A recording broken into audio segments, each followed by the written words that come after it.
Salut tout le monde, c'est Léonéria. Écoutez, on se retrouve pour une nouvelle vidéo qui est un peu inédite et qui change d'ailleurs par rapport aux autres vidéos sur la chaîne où je vous présente mon ragdoll qui s'appelle Tina.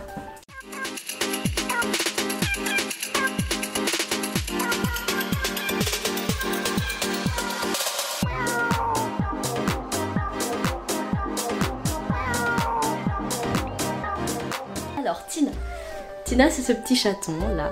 Hop. Alors elle râle un peu parce qu'elle aime pas être prise dans les bras. Après je t'embête plus mon bébé. Donc Tina c'est ce petit ragdoll tout mignon qui a 4 mois. Bisous. Je t'embête plus.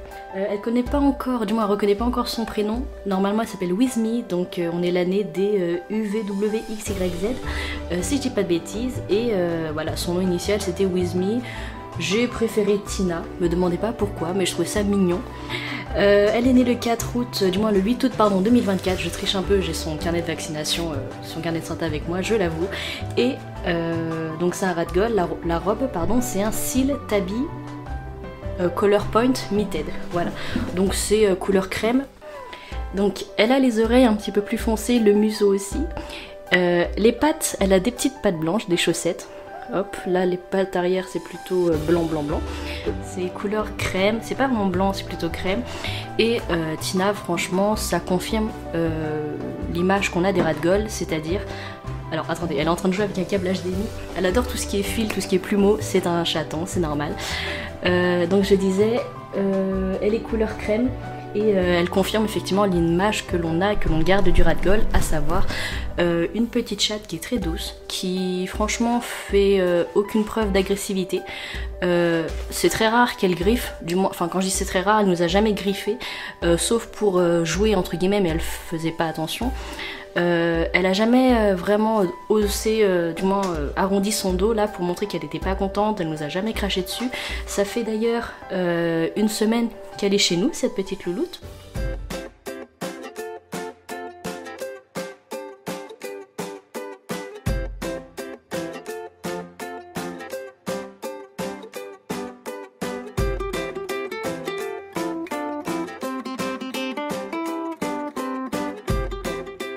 Là, elle est en train de détruire mes cartons, mais arrête. Regarde. Dis bonjour plutôt. Bonjour.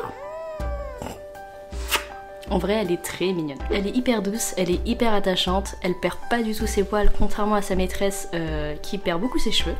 Regardez, je vais vous la montrer parce que là, elle est en train de renifler la caméra. Dis bonjour, Tina. Oh, c'est trop mignon. Alors non, on joue pas avec le micro. Regardez comme elle est mignonne. Ah, bébelle. Titi.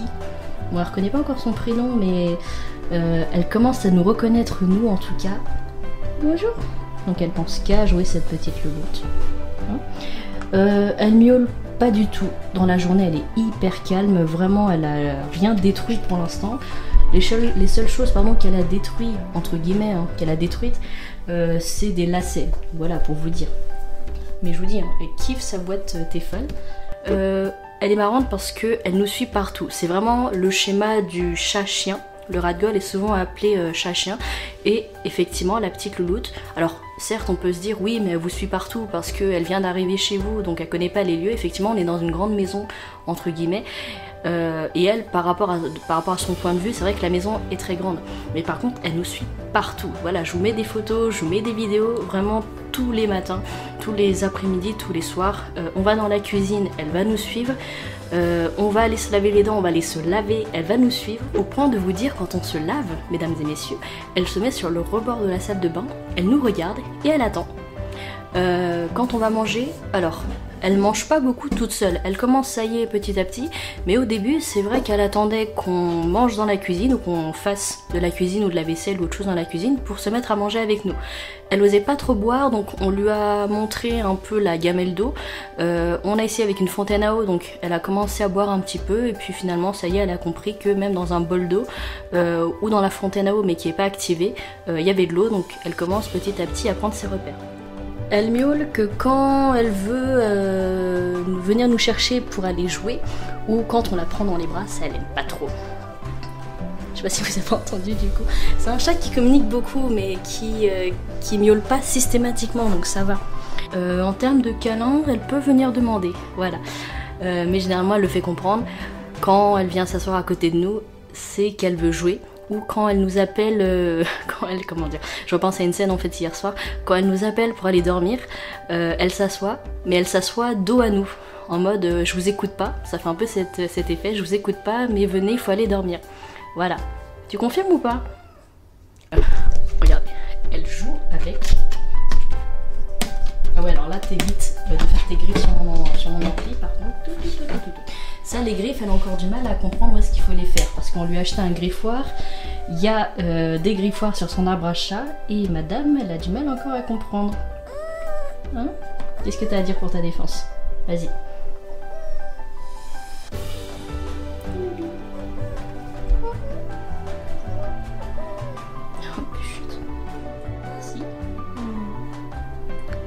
Elle a un petit peu le museau d'un Maine Coon, je trouve. Si vous regardez bien, son museau est assez carré, vraiment un rectangle. Non mais attends. Hop, au revoir. Je te laisse descendre. Bon bah je l'ai sauvé, si jamais tu veux revenir. Oh bah, regardez, elle revient. Ouais voilà. Non non non Tina, ça on fait pas. Non non non. Au revoir papa. Youp. Donc comment elle est arrivée chez nous cette louloute? Je peux pas dire encore une fois que ça soit sur un coup de tête. C'est plutôt un rêve. J'en mets bien le... Comme elle a joué avec le micro, je joue bien avec la... je joue bien, n'importe quoi. J'en mets bien le bonnet. Donc comment elle est arrivée chez nous cette louloute? C'est par rapport à un rêve, je dirais. Pas par rapport à un coup de tête. Donc j'étais en train de vous dire, effectivement il y a la période des fêtes au moment où cette vidéo est tournée. Mais ça a vraiment rien à voir avec Noël, avec le Nouvel An, en mode ah bah ça y est, je m'offre un cadeau, je m'offre un chat. Alors effectivement, vous allez peut-être me jeter la pierre parce qu'il y a ce fameux débat entre ceux qui disent, pour les personnes qui veulent adopter des animaux, donc ces personnes, il y a ce débat où oui, si on prend un animal, moi tout de suite je prends des animaux à adopter qui ont déjà eu une vie antérieure et c'est à eux qu'il faut donner la chance d'avoir une nouvelle vie, une seconde vie. Et il y a ceux effectivement qui vont acheter de la pure race, puisque bien souvent, vous le savez, des animaux au refuge, en association, dans des associations, c'est souvent des animaux qui sont croisés, à qui il y a un handicap, chez qui il y a un handicap, chez qui il y a eu un accident, chez qui il y a une histoire particulière, qui ont une maladie, etc. Honnêtement, je remets pas ça du tout en cause, dans le sens où moi je suis justement cette personne, du moins une personne qui va aller de ce côté-là. C'est-à-dire que moi j'ai toujours été, par mon histoire, j'ai toujours été, par rapport aux animaux, quelqu'un qui préférait l'adoption plutôt que l'achat. Voilà, c'est ce que je voulais dire, je suis la SPA sur les réseaux sociaux, je n'ai jamais... Alors si, j'ai déjà visité des refuges, mais jamais dans le cadre pour adopter malheureusement un animal parce que j'étais trop petite évidemment. Et donc je suis tombée sur la page Instagram d'une petite chatte qui est ragdoll. Alors elle est ragdoll mais mixte, elle vient de deux races différentes. Donc cette Nelly, elle s'appelle Nelly, donc je connaissais pas du tout la race ragdoll entre guillemets. Je l'ai trouvée hyper belle. J'ai commencé à suivre son compte, donc ça fait à peu près 3-4 ans que je suis son compte. Donc c'est Miss Nell sur les réseaux sociaux, donc sur Instagram en tout cas et sur Facebook, peut-être qu'elle est sur TikTok mais moi je suis pas sur TikTok.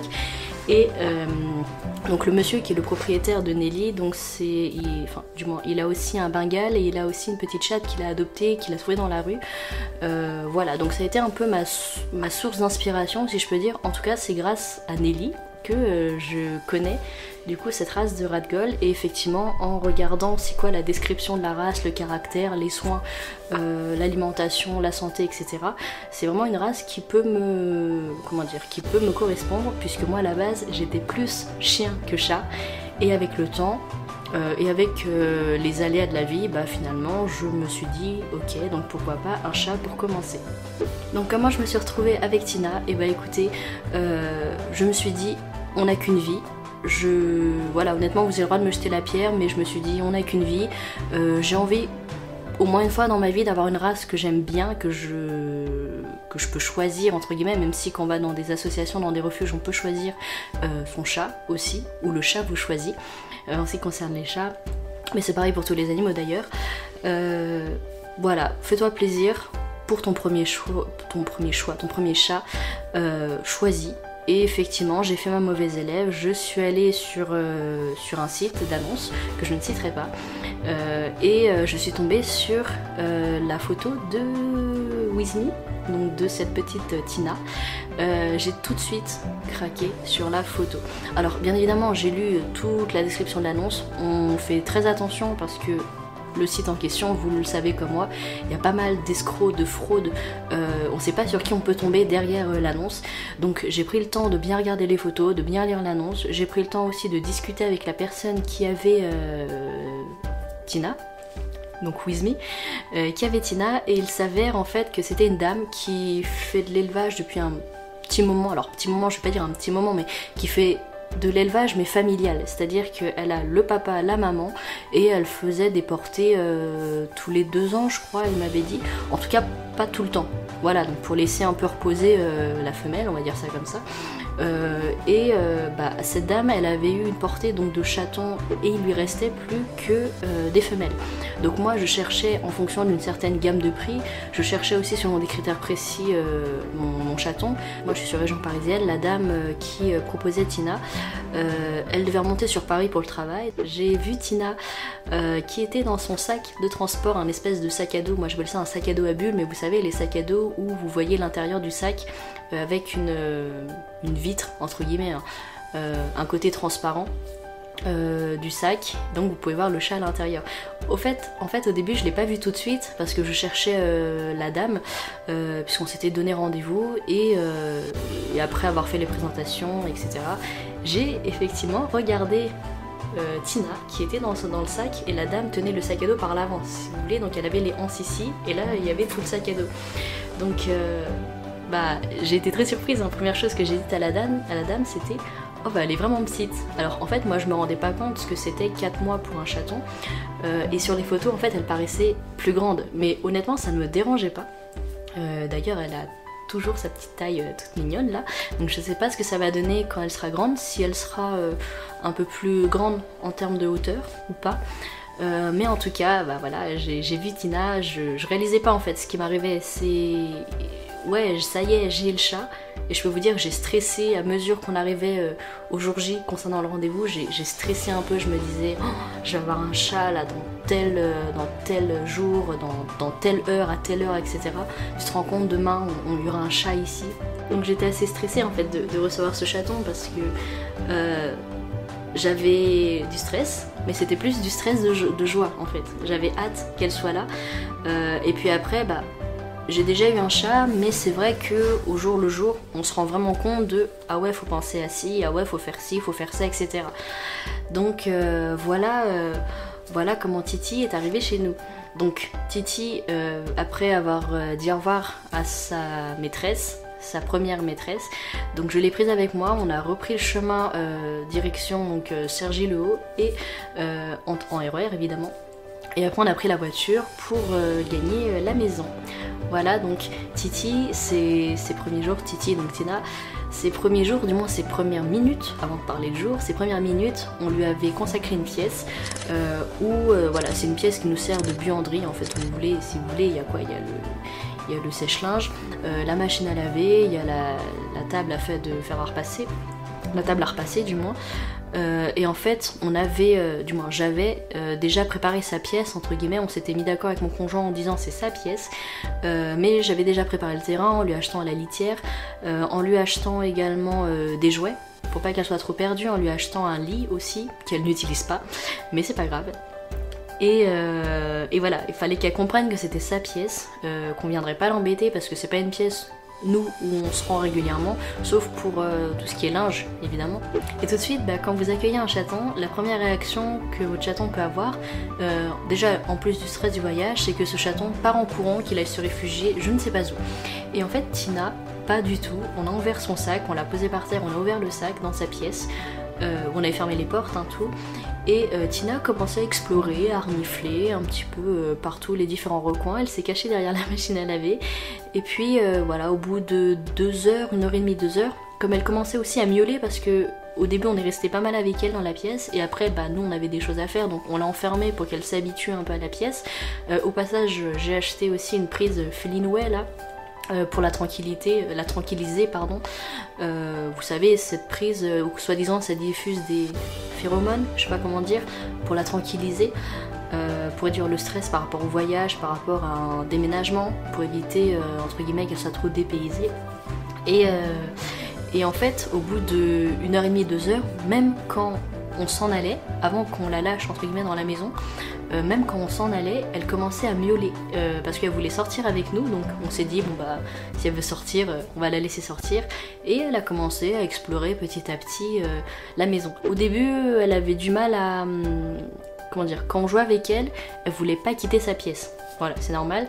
Et elle avait du mal du coup à aller jouer dans le salon, même quand on y était, même quand on l'appelait. Et puis petit à petit, elle s'est mise à l'aise, entre guillemets. Maintenant qu'elle connaît mieux le salon, elle a moins peur d'aller dans le salon, donc on peut jouer sur de plus grandes surfaces, donc c'est sympa. Alors jouer, nous c'est de la plume, c'est surtout de la plume, ça va être jouer entre guillemets à la baballe. Elle adore les boulettes enfin tout ce qui roule, les petites balles, mais j'ai constaté qu'elle avait une attention plus particulière sur les boulettes de papier. Donc j'ai pas de, comment ça s'appelle, de papier d'aluminium, ça quand vous faites une boulette avec c'est le bonheur. Mais du coup j'ai pris une boulette de papier, j'ai mis du scotch autour et bah, ça roule aussi bien. Et ça elle kiffe sa race entre guillemets, elle kiffe qu'on joue à ça. Et là effectivement pourquoi j'ai commencé la vidéo avec une boîte Tefal, bah vous l'avez compris hein, j'ai reçu pour Noël une friteuse, d'ailleurs merci maman, et en fait bah, le carton je l'ai gardé et comme elle adore, je vous ai dit elle adore explorer, renifler, aller dans les recoins que même parfois nous on connaît pas, j'ai pris le carton, j'ai fermé le dessus, j'ai fait quelques trous au couteau, donc une entrée. Et là, bah là j'ai mis quelques fenêtres entre guillemets. Et du coup, bah, elle aime bien, vous savez, soit vous mettez votre doigt, soit vous mettez un aliment, soit vous mettez sa plume ou sa souris. Et elle met la patte à travers le carton comme vous l'avez vu tout à l'heure. Donc c'est son kiff, voilà. Alors Tina, ses habitudes ça va être quoi? Elle va dormir pas mal l'après-midi, donc bah, c'est un chaton, hein. Mais elle va dormir surtout l'après-midi. Alors les nuits c'est un truc de fou, elle fait ses nuits, c'est-à-dire quand elle voit qu'on va se coucher, elle va venir se coucher avec nous, donc après être restée avec nous dans la salle de bain le temps qu'on se lave les dents et compagnie, elle va jouer aussi parfois sur le tapis et puis après bah, quand elle voit qu'on va au lit, elle va nous suivre, elle va s'installer entre nous, là je vous ai mis des photos d'ailleurs, et en fait elle va dormir. Donc la première nuit elle a un tout petit peu pleuré vers 4h ou 3h du matin je pense pour appeler ses frères et sœurs. C'est normal, hein, c'est la première nuit, ça lui fait un choc, on l'a dépaysé totalement en termes d'environnement, en termes de parents, de ses parents qui sont plus là et en termes de sa première maîtresse qu'elle voyait plus, qu'elle ne voit plus. Sinon depuis, franchement elle nous a jamais réveillés, elle nous a jamais réveillés en miaulant, en faisant des zoomies. C'est-à-dire, vous savez, en courant partout d'un coup dans la maison, vous savez pas pourquoi. Donc ça c'est assez cool. Elle est très câline et effectivement bah, elle dort entre mon conjoint et moi bien souvent. Elle peut bouger un petit peu mais on bouge tous dans un lit, elle ronfle pas. Voilà, c'est vraiment pas un chat qui le matin par exemple va vous sauter dessus pour vous réveiller ou pour griffer entre guillemets, je sais pas, vos bras, vos pieds ou en vous mordant le nez comme on peut le voir dans certaines vidéos ou dans la vie courante pour ceux qui ont un chat. Les amis, j'espère que cette vidéo vous aura plu de Tina. Donc si vous voulez suivre l'évolution de Tina, j'ai créé une page Instagram qui s'affiche juste ici pour elle, où vous l'avez dans la description. Donc c'est Tina la Rat Gold et voilà, l'idée de cette page c'est un peu de vous faire partager les moments que j'ai avec Tina. C'est aussi des moments où vous la verrez grandir, où vous la verrez évoluer et n'hésitez pas à la suivre, elle sera très contente. Voilà, à très bientôt.